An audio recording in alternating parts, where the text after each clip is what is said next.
Many people believe that Islam wants to be the religion of the world and wants to rule the world.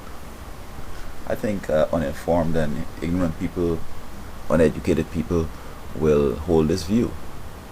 But I believe that truly the true Islamic people are, they just want to live a normal life. I mean, who wants to rule the world?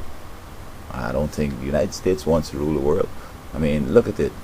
You got to police the whole world, fund their deficiencies, and they hardly have resources that you could get to organize. How the colonial system worked was that they had all these colonies. They'll take the raw materials up to the metropole, put on some value, add some value on it, and then sell it back to these various places and make the money.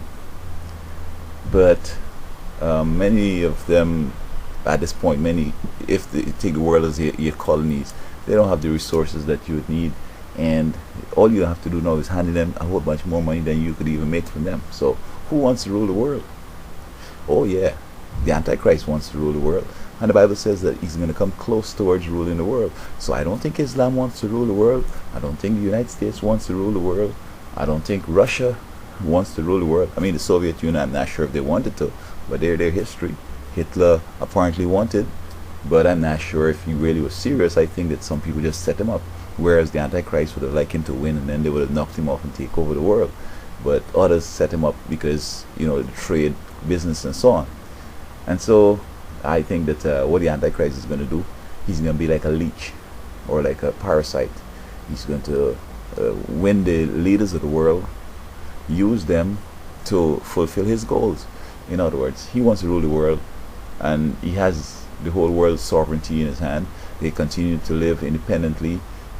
He's going to use their armies in the various countries to do his bidding, eradicate the people of God, do this, do that, do the next. So he doesn't have to have a big army.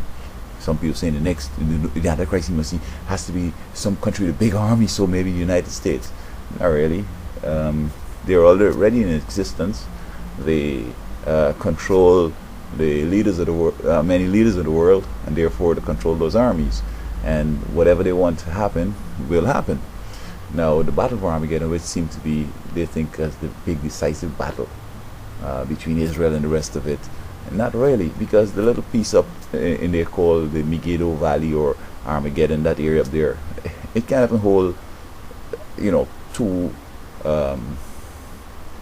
sort of small armies, some small nation armies, can't even hold them and do battle. With all the missiles and nuke and all that, you're going to be nuking yourself. So that he was just using, the prophet was just using that idea of a big battle to let the people of that time understand that, this is what it's going to be. So the battle for Armageddon is going to be all over the world. The Antichrist is going to have each army persecuting the children of God, who are the true Israel, in their various countries, and this is what it's going to be. So I don't think the Islam wants to rule the world. I don't think America wants to rule the world, or could. It's only the Antichrist is going to try this. The Bible says that there isn't going to be any more one rulership after Rome fell in 476. So we can see what the Antichrist is going to do, but I know he's going to fail already, because he's going to come out saying they're creating all the problems in the world, and then come out saying we could solve the problems of the world, peace and safety. But the Bible says it's going to be sudden destruction.